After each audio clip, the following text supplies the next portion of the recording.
opinion, down payment is a type of payment through cash during the start or beginning of the purchase of an expensive service or good. Book balance, also called gross balance. The total amount of your money are deposited on the bank as well as reserve requirements. Gross balance or book balance is a measure of what the bank has on hand from it. The current account is an important indicator of an economy's health. It is defined as the sum of the balance of trade, goods, and services exports minus imports, net income from abroad, and net current transfers. The importance of down payment is you can lower your monthly payments and you have more money to invest or to use for other purposes.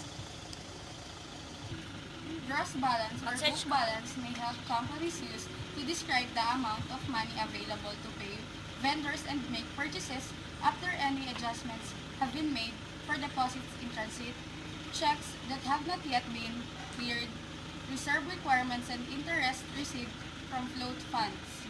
Current increased balance is important in countries' import and exports of goods and services, payments made to foreign investors, and transfers such as foreign aid. A simple case of gross balance refers to what is readily available for you to use based on your bank deposits. A check amounting 5,000 pesos has been deposited in a bank today. It may not be withdrawn the next day since the check has not cleared yet. If your passbook account totally contains an amount of 30,000 pesos, it may not be withdrawn whole since you only have 25,000 pesos as gross balance. Therefore, gross balance is a measure of what the bank has on hand prior to adding or subtracting regulatory obligations and items that will soon appear to its books.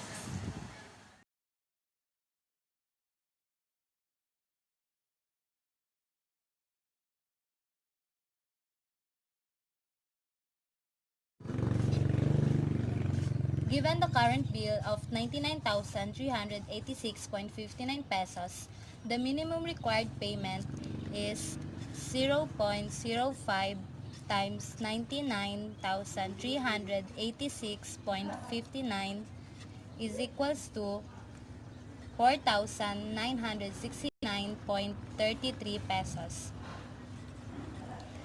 If only the minimum required payment is paid, then the remaining debt balance is 99,386.59 minus 4,969.33 is equals to 94,417.26 pesos.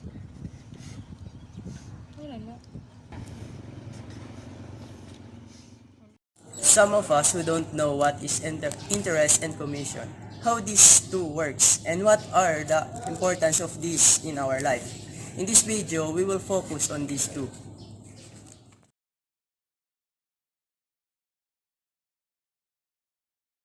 Interest is defined as a cost of borrowing money, as in the case of interest charged on a loan balance.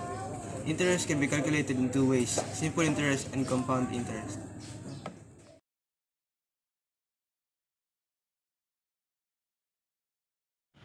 Commission is a form of variable pay remuneration for services rendered or products sold.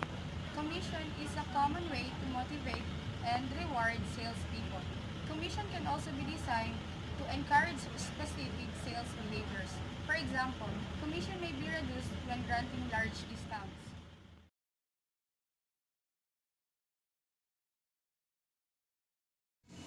The importance of commission is to motivate those individuals to hit or get close to their quarterly or yearly goals and measuring and recognizing performance based